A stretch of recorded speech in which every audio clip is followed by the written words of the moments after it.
என்ன வேணும் ஸ்கூலுக்கு எல்லாமே இங்கிருக்கு. Super Saravana stores, Chennai, Madurai, Kovai.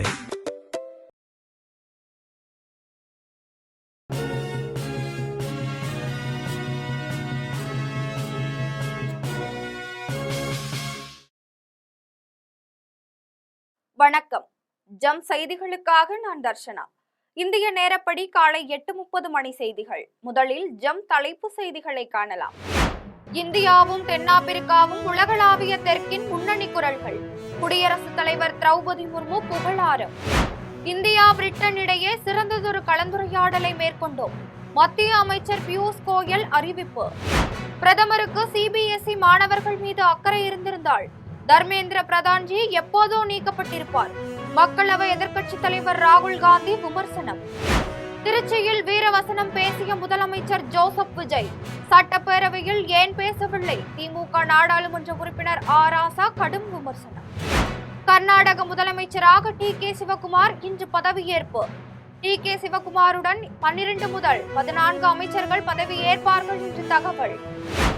தமிழ்நாட்டின் புதிய சட்டம் ஒழுங்கு டிஜிபியாக பொறுப்பேற்கிறார் மகேஷ்குமார் அகர்வால்.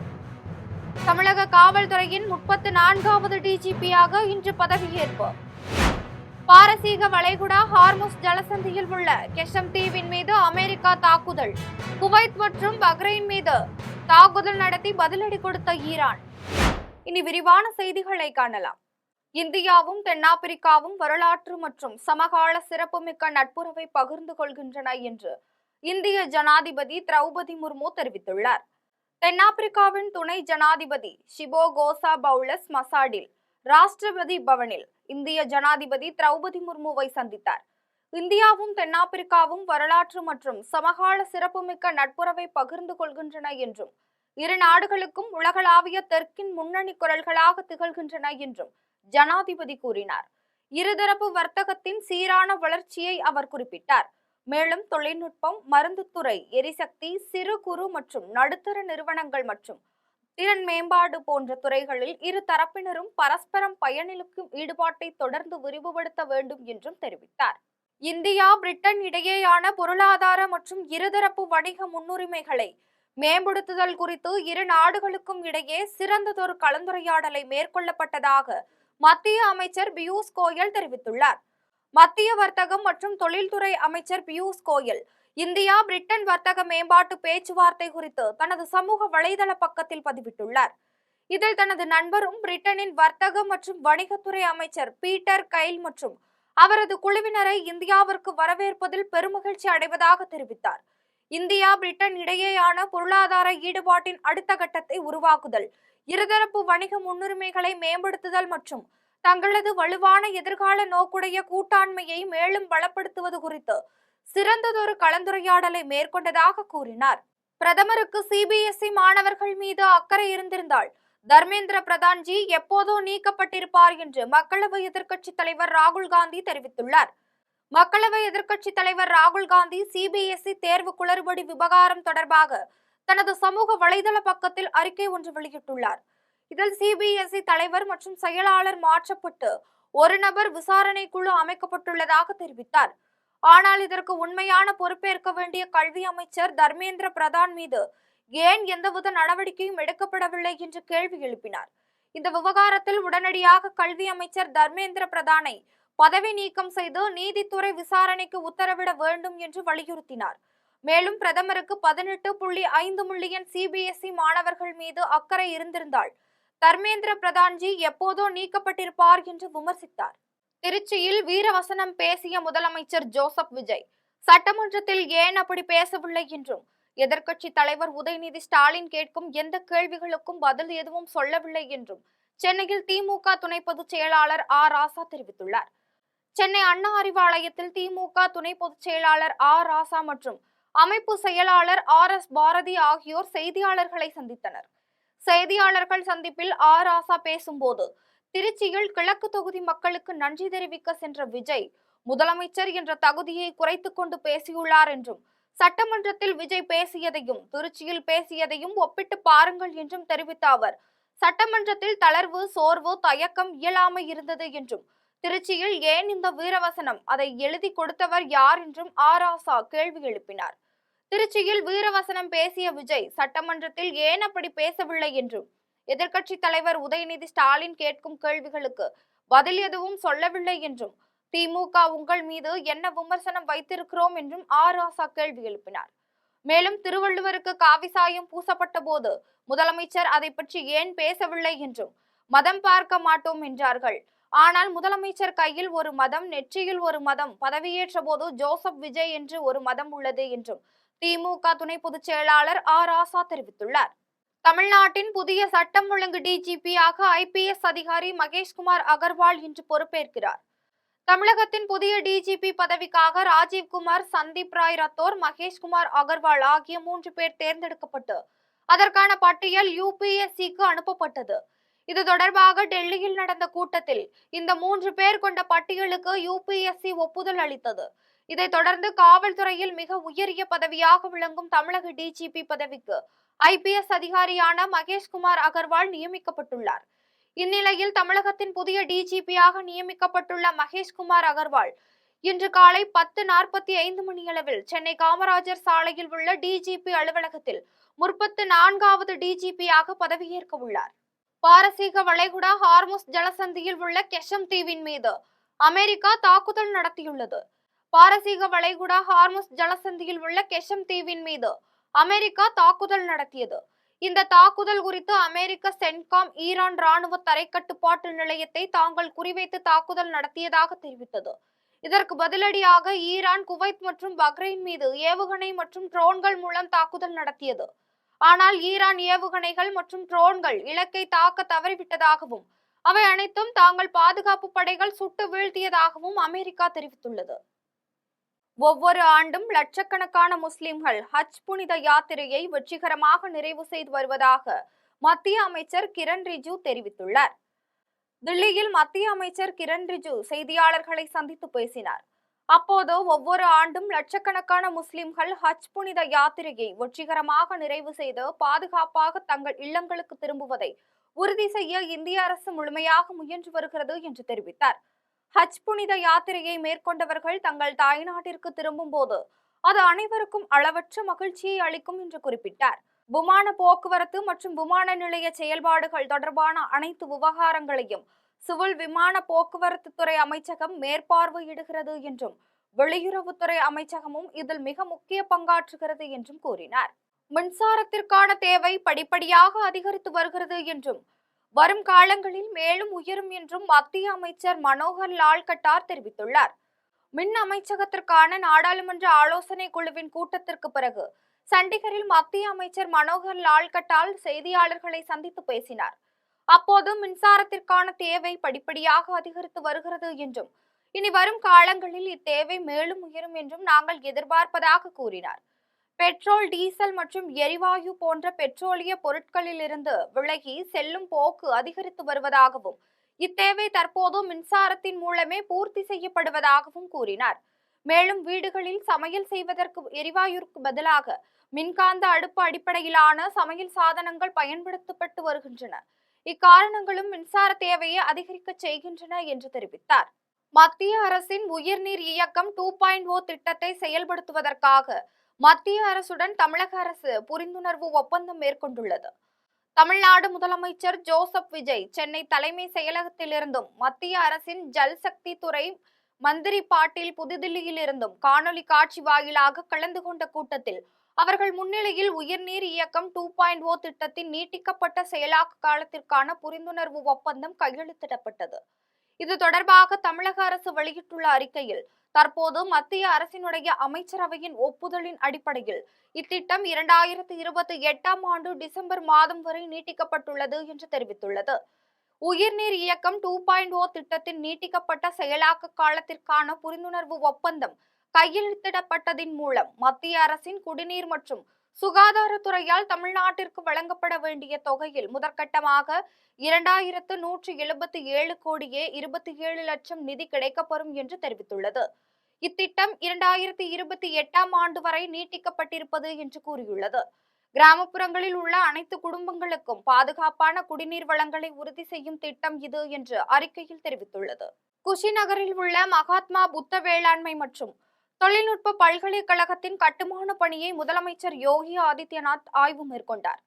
உத்தரப்பிரதேச மாநிலம் குஷிநகரில் உள்ள மகாத்மா புத்த வேளாண்மை மற்றும் தொழில்நுட்ப பல்கலைக்கழகத்தின் கட்டுமான பணியை உத்தரப்பிரதேச முதலமைச்சர் யோகி ஆதித்யநாத் ஆய்வு மேற்கொண்டார். இதன் பின்னர் அவர் செய்தியாளர்களிடம் பேசிய போது, மகாத்மா புத்த வேளாண்மை மற்றும் தொழில்நுட்ப பல்கலைக்கழகத்தால் இப்பகுதி விவசாயிகளின் வருவாயை அதிகரிக்க உதவும் என்று தெரிவித்தார். கருங்கல் அருகே உள்ள மதுபான கடையை நிரந்தரமாக மூட தமிழக சுற்றுலாத்துறை அமைச்சர் ராஜேஷ்குமார் வழிவகை செய்தார். கன்னியாகுமரி மாவட்டம் கருங்கல் அருகே தெருவுக்கடை பகுதியில் மக்களுக்கு இடையூறாக மதுபான கடை இயங்கி வருகிறது. இதனை நிரந்தரமாக மூட வேண்டும் என்று பொதுமக்கள் போராட்டம் நடத்தி வந்தனர். இந்நிலையில் அவர்களுடன் தமிழக சுற்றுலாத்துறை அமைச்சர் ராஜேஷ்குமார் பேச்சுவார்த்தை நடத்தி நிரந்தரமாக மூட வழிவகை செய்தார். இதைத் தொடர்ந்து செய்தியாளர்களை சந்தித்தவர், தமிழகத்தில் பள்ளிகள், வழிபாட்டு தலங்கள் இருக்கும் 500 மீட்டர் இடைவெளியில் உள்ள டாஸ்மாக் கடைகளை அதிகாரிகள் ஆய்வு செய்து அகற்றி வருவதாக கூறினார். மேலும் வந்தே மாதரம் சர்ச்சை குறித்து முதல்வர் பிரதமருக்கு கடிதம் எழுதியுள்ளார் என்றும், திமுகவில் இருந்தும் அதிமுக வெளியேறுவது என்பது அந்த கட்சியின் முடிவு என்றும் தெரிவித்தார். பாலியல் குற்ற சம்பவங்களில் ஈடுபடும் குற்றவாளிகளுக்கு எதிர்கொலை மட்டும்தான் ஒரே தீர்வு என்று தேமுதிக பொதுச் செயலாளர் பிரேமலதா தெரிவித்துள்ளார். திருவாரூர் மாவட்டம் நீடாமங்கலத்தை அடுத்த ஆலங்குடியில் உள்ள ஆபத் சகாயேஸ்வரர் ஆலயத்தில் தேசிய முற்போக்கு திராவிட கழக கட்சியின் பொதுச் செயலாளர் பிரேமலதா கட்சி நிர்வாகிகளுடன் சாமி தரிசனம் செய்தார். பின்னர் செய்தியாளர்களை சந்தித்தவர், விவசாயிகளின் பயிர்க்கடன் தள்ளுபடி என சொல்லி குறைந்த பேருக்கு மட்டுமே தமிழக அரசு தள்ளுபடி செய்துள்ளதை கண்டித்து அறிக்கையும் வெளியிட்டுள்ளோம் என்று கூறினார். கும்பகோணத்தில் காவலர் கையை முறித்து வன்முறை சம்பவத்தில் தாவேக்க நிர்வாகிகள் ஈடுபட்டுள்ளது கண்டிக்கத்தக்கது என்றும், தமிழகத்தில் உள்ள அனைத்து மதுபான கடைகளையும் மூட வேண்டும் என்றும் வலியுறுத்தினார். மேலும் பாலியல் குற்ற சம்பவங்களில் ஈடுபடும் குற்றவாளிகளுக்கு எதிர்கொலை மட்டும்தான் இதற்கு தீர்வு என்று தெரிவித்துள்ளார். கோவை விமான நிலையத்திற்கு வந்த அதிமுக பொதுச் செயலாளர் எடப்பாடி பழனிசாமிக்கு தொண்டர்கள் உற்சாக வரவேற்பளித்தனர். அதிமுக முன்னாள் அமைச்சர் பொள்ளாச்சி ஜெயராமன் இல்லத்தில் நடைபெற்ற துக்க நிகழ்வில் பங்கேற்பதற்காக கோவை வந்திருந்த எடப்பாடி பழனிசாமி தனது நிகழ்வுகளை முடித்துக் கொண்டு கோவை விமான நிலையம் வழியாக சென்னை புறப்பட்டார். அவரை வரவேற்பதற்காக அதிமுக தொண்டர்கள் மற்றும் நிர்வாகிகள் பெருந்திரளாக கோவை விமான நிலையத்தின் முன்பாக குவிந்திருந்தனர். அப்போது காசுக்கு விலை போக மாட்டோம், நிரந்தர பொதுச் செயலாளர் எடப்பாடி பழனிசாமி என்றும், வருங்கால முதலமைச்சர் எடப்பாடி பழனிசாமி என்றும் தொண்டர்கள் கோஷங்களை எழுப்பினர். அதன் பின்னர் கோவை விமான நிலையம் வந்தடைந்த எடப்பாடி பழனிசாமிக்கு தொண்டர்கள் ஆரவாரத்துடன் சென்னைக்கு வழி அனுப்பி வைத்தனர். தமிழக முதலமைச்சர் விஜய் இன்னும் தேர்தல் பிரச்சார மூடில் இருந்து வெளியே வரவில்லை என பாஜக மூத்த தலைவர் தமிழிசை சவுந்தரராஜன் விமர்சித்துள்ளார். சென்னை திருவொற்றியூரில் உள்ள வடிவுடையம்மன் கோவிலில் பாஜக மூத்த தலைவர் தமிழிசை சவுந்தரராஜன் அவரது பிறந்த நாளை முன்னிட்டு சாமி தரிசனம் செய்தார். கோயில் நிர்வாகம் சார்பில் அவருக்கு மாலை அணிவித்து மரியாதை செலுத்தப்பட்டது. இதன் பின்னர் கேக் வெட்டி பொதுமக்களுக்கு இனிப்புகள் வழங்கினார். இதைத் தொடர்ந்து தமிழிசை சவுந்தரராஜன் செய்தியாளர்களை சந்தித்து பேசிய போது, தெலுங்கானா உதயமான நாள் தனது பிறந்த நாளும் ஒரே நாளில் வருவதால் தெலுங்கானா மக்கள் அனைவருக்கும் தனது வாழ்த்துக்களை தெரிவித்ததாக கூறினார். இதேபோல தமிழகத்தில் உள்ளவர்களும் தனக்கு வாழ்த்து தெரிவித்து மகிழ்ச்சி அளிப்பதாகவும் தெரிவித்தார். தமிழக முதலமைச்சர் விஜய் இன்னும் தேர்தல் பிரச்சார மூடிலிருந்து வெளியே வரவில்லை என்று விமர்சித்தார். கோயம்பேட்டில் ஒரு பெண்ணை பட்டப்பகலில் காரில் ஏற்றி உயிர் பறிப்பு செய்த சம்பவம் அரங்கேறியுள்ளது என்றும், இவைகளை சாதாரணமாக எடுத்துக்கொள்ளக் கூடாது என்றும் தெரிவித்தார். அரசு மருத்துவமனைகளில் தரம் உயர்த்தப்பட வேண்டும் என்று வலியுறுத்தினார். மத்திய அரசின் திட்டங்களை புதிய அரசு கொண்டு வர வேண்டும் என்றும் வேண்டுகோள் விடுத்தார். 100 ஆண்டுகள் பழமை வாய்ந்த திருக்கழுக்குன்றம் வார சந்தையை பல்லாவரம் சந்தையை போல் மேம்படுத்த திருக்கழுக்குன்றம் பேரூராட்சி தலைவர் யுவராஜ் முயற்சி மேற்கொண்டார். செங்கல்பட்டு மாவட்டம் திருக்கழுக்குன்றத்தில் 100 ஆண்டுகள் பழமை வாய்ந்த வார சந்தை இயங்கி வந்தது.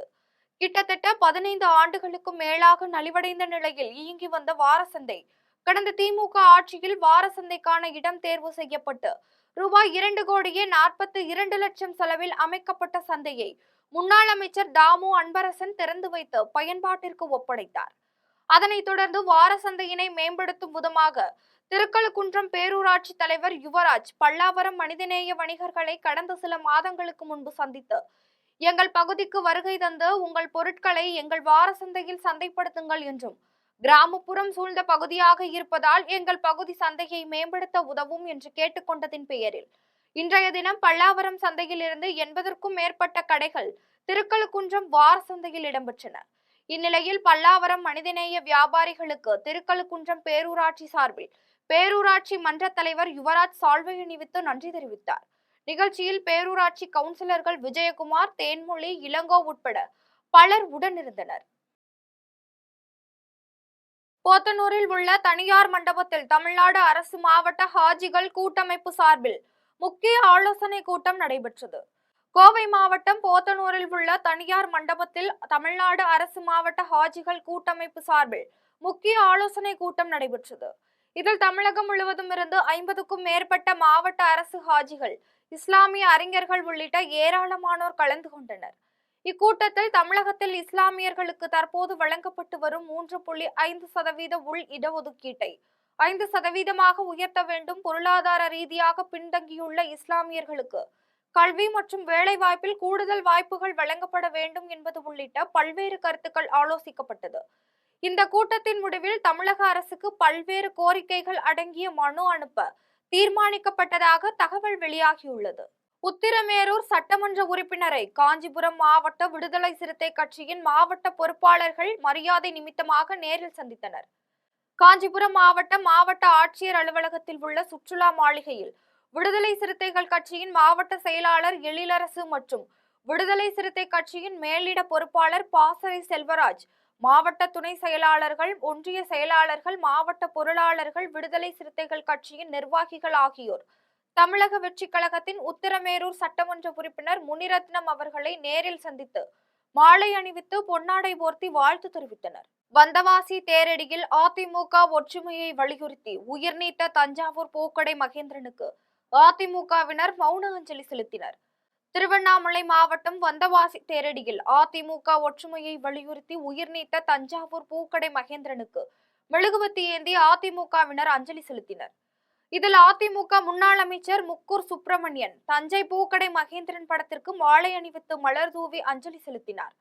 தொடர்ந்து மெழுகுவத்தி ஏந்தி மௌன அஞ்சலி செலுத்திய அதிமுகவினர் நினைவு முழக்கங்களை எழுப்பினர். இந்நினைவேந்தலில் மாவட்ட அம்மா பேரவை செயலாளர் பாஸ்கர் ரெட்டியார், நகர கழக செயலாளர் பாஷா, அதிமுக கிழக்கு ஒன்றிய செயலாளர் லோகேஸ்வரன் உள்ளிட்ட ஏராளமானோர் அதிமுகவினர் கலந்து கொண்டனர். வாலாஜாபேட்டை அரசு மாவட்ட தலைமை மருத்துவமனையில் மாவட்ட ஆட்சியர் பிரியா திடீரென ஆய்வு மேற்கொண்டார்.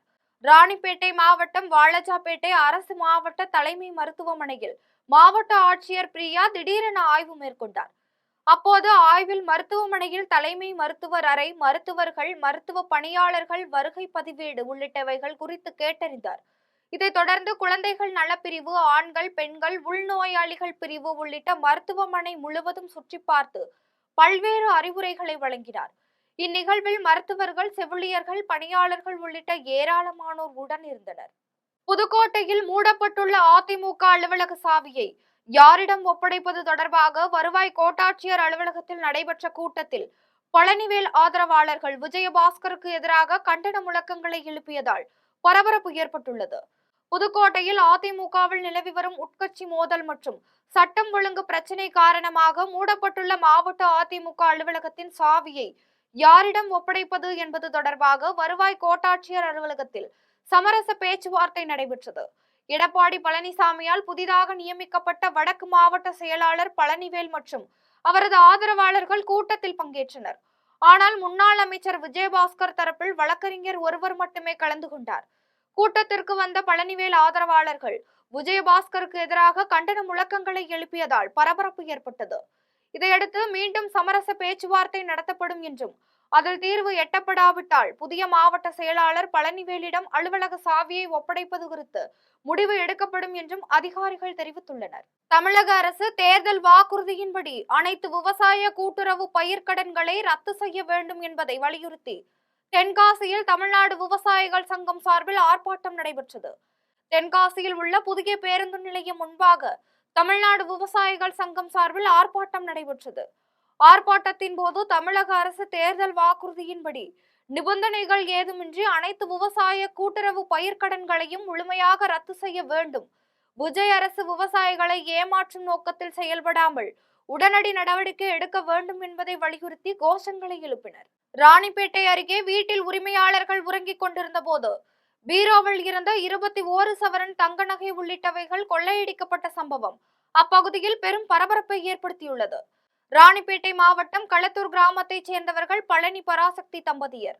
இவர்களுக்கு கோபி கிருஷ்ணன் என்ற மகன் உள்ளார். இந்நிலையில் உறவினரின் திருமண நிகழ்ச்சிக்காக சென்றுவிட்டு வீடு திரும்பிய குடும்பத்தினர் வீட்டில் படுத்து தூங்கிவிட்டு காலையில் எழுந்து பீரோவை திறந்து பார்த்தபோது அதில் இருந்த 21 சவரன் தங்க நகை, 7000 ரூபாய் பணம், நிலத்திற்கான பத்திரம் ஆகியவை திருடப்பட்டு இருப்பதை கண்டு அதிர்ச்சி அடைந்தனர். தகவல் அறிந்து சம்பவ இடத்திற்கு வந்த அவலூர் காவல்துறையினர் வழக்கு பதிவு செய்து விசாரணை மேற்கொண்டனர்.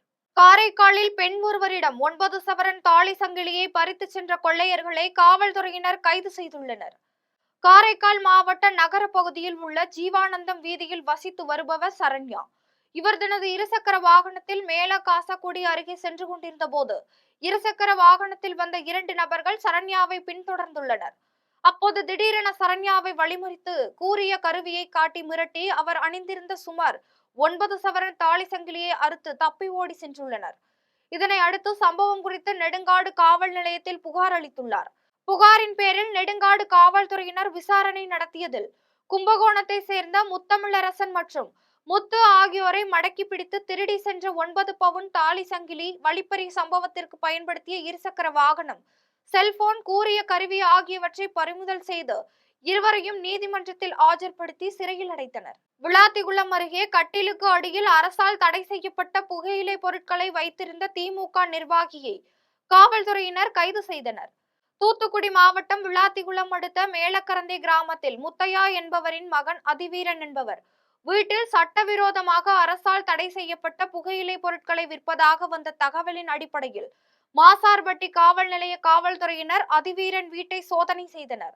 அப்போது வீட்டில் உள்ள கட்டிலுக்கு அடியில் 28 கிலோ புகையிலை பொருட்களை பதுக்கி வைத்திருந்தது தெரிய வந்தது. இதனையடுத்து அதிவீரனை கைது செய்ய மாசார்பட்டி காவல்துறையினர் புகையிலை பொருட்களை விற்று வைத்திருந்த ரூபாய் 18,000 இருசக்கர வாகனம் ஒன்றையும் பறிமுதல் செய்தனர். சாத்தான்குளம் அருகே நடுவக்குறிச்சி முத்தாரம்மன் கோவில் பகுதியில் கனரக வாகனமும் காரும் நேருக்கு நேர் மோதிய விபத்தில் காரில் பயணித்த ஒருவர் உயிரிழந்தார். காயமடைந்த மற்றொருவர் மருத்துவமனையில் அனுமதிக்கப்பட்டு சிகிச்சை பெற்று வருகிறார்.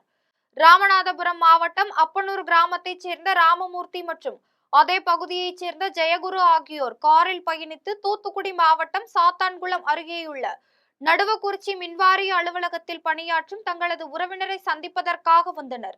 அவர்கள் பயணித்த சொகுசு காரை ராமமூர்த்தி ஓட்டி வந்தார். கார் சாத்தான்குளம் அருகே நடுவக்குறிச்சி முத்தாரம்மன் கோவில் பகுதியில் வந்தபோது எதிரே வந்த கனரக வாகனமும் சொகுசு காரும் நேருக்கு நேர் மோதி விபத்துக்குள்ளானது. சொகுசு கார் சாலையோர தோட்டத்திற்குள் தூக்கி வீசப்பட்டு பலத்த சேதமடைந்தது. இதில் ஜெயகுரு காருக்குள் நசுங்கி சம்பவ இடத்திலேயே பரிதாபமாக உயிரிழந்தார். காரை ஓட்டி வந்த ராமமூர்த்தி காயங்களுடன் உயிர் தப்பினார். விபத்து குறித்து தகவல் இருந்து சம்பவ இடத்திற்கு வந்த தட்டார்மடம் காவல்துறையினர் ஜெயகுருவின் உடலை மீட்டு பிரேத பரிசோதனைக்காக அரசு மருத்துவமனைக்கு அனுப்பி வைத்தனர். காயமடைந்த ராமமூர்த்தியை சிகிச்சைக்காக அனுப்பி வைத்தனர். மேலும் வழக்கு பதிவு செய்து விசாரணை மேற்கொண்டனர். வேடசந்தூர் அருகே கோவில் திருவிழாவில் பக்தர்கள் வினோத நேர்த்திக்கடன் செலுத்தினர். திண்டுக்கல் மாவட்டம் வேடசந்தூர் அடுத்த அய்யலூர் அருகே உள்ள தீத்தா கிழவனூரில் சக்தி விநாயகர், காளியம்மன், மாரியம்மன், பட்டவன் கோவில்கள் உள்ளன. இந்த கோவில்களின் உற்சவ திருவிழாவில் அம்மன் வீதி உலா நிகழ்ச்சியும் நேர்த்திக்கடன்கள் செலுத்தும் நிகழ்ச்சியும் நடைபெற்றன. இவ்விழாவில் சேத்தாண்டி வேடம் என்ற வினோத நிகழ்ச்சியில் நேர்த்திக்கடன் செலுத்துபவர்களின் முகத்தில் வர்ண பொடிகளை பூசி வேடமிட்டும் சேற்றில் குதித்து ஒருவர் மீது ஒருவர் சேறு பூசி கொண்டனர். அதன் பின்னர் அவர்கள் கோவில் குளத்தில் நீராடி நேர்த்திக்கடனை முடித்தனர். இந்நிகழ்வில் ஏராளமான பக்தர்கள் கலந்து கொண்டு சாமி தரிசனம் செய்தனர். மீண்டும் ஜம் தலைப்பு செய்திகள். இந்தியாவும் தென்னாப்பிரிக்காவும் உலகளாவிய தெற்கின் முன்னணி குரல்கள். குடியரசுத் தலைவர் திரௌபதி முர்மு புகழாரம். இந்தியா பிரிட்டன் இடையே சிறந்ததொரு கலந்துரையாடலை மேற்கொண்டோம். மத்திய அமைச்சர் பியூஷ் கோயல் அறிவிப்பு. பிரதமருக்கு சிபிஎஸ்இ மாணவர்கள் மீது அக்கறை இருந்திருந்தால் தர்மேந்திர பிரதான்ஜி எப்போதோ நீக்கப்பட்டிருப்பார். மக்களவை எதிர்க்கட்சித் தலைவர் ராகுல் காந்தி விமர்சனம். திருச்சியில் வீரவசனம் பேசிய முதலமைச்சர் ஜோசப் விஜய். சட்டப்பேரவையில் ஏன் பேசவில்லை? திமுக நாடாளுமன்ற உறுப்பினர் ஆர் ராசா கடும் விமர்சனம். கர்நாடக முதலமைச்சராக டி.கே. சிவகுமார் இன்று பதவியேற்பு. டி.கே. சிவகுமாருடன் 12 முதல் 14 அமைச்சர்கள் பதவி ஏற்பார்கள் என்று தகவல். தமிழ்நாட்டின் புதிய சட்டம் ஒழுங்கு டிஜிபியாக பொறுப்பேற்கிறார் மகேஷ்குமார் அகர்வால். தமிழக காவல்துறையின் 34வது டிஜிபியாக இன்று பதவியேற்பு. பாரசீக வளைகுடா ஹார்முஸ் ஜலசந்தியில் உள்ள கெஷம் தீவின் மீது அமெரிக்கா தாக்குதல். குவைத் மற்றும் பஹ்ரைன் மீது தாக்குதல் நடத்தி பதிலடி கொடுத்த ஈரான். இத்துடன் ஜம் செய்திகள் நிறைவடைகின்றன. மீண்டும் ஜம் செய்திகள் மதியம் 1:30 மணிக்கு. உடனுக்குடன் செய்திகளை காண gemlive.tv என்ற இணையதளத்தில் இணைந்திருங்கள். நன்றி, வணக்கம்.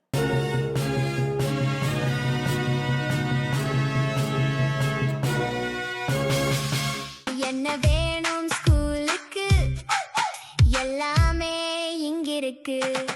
Super Saravana stores, Chennai, Madurai, Kovai.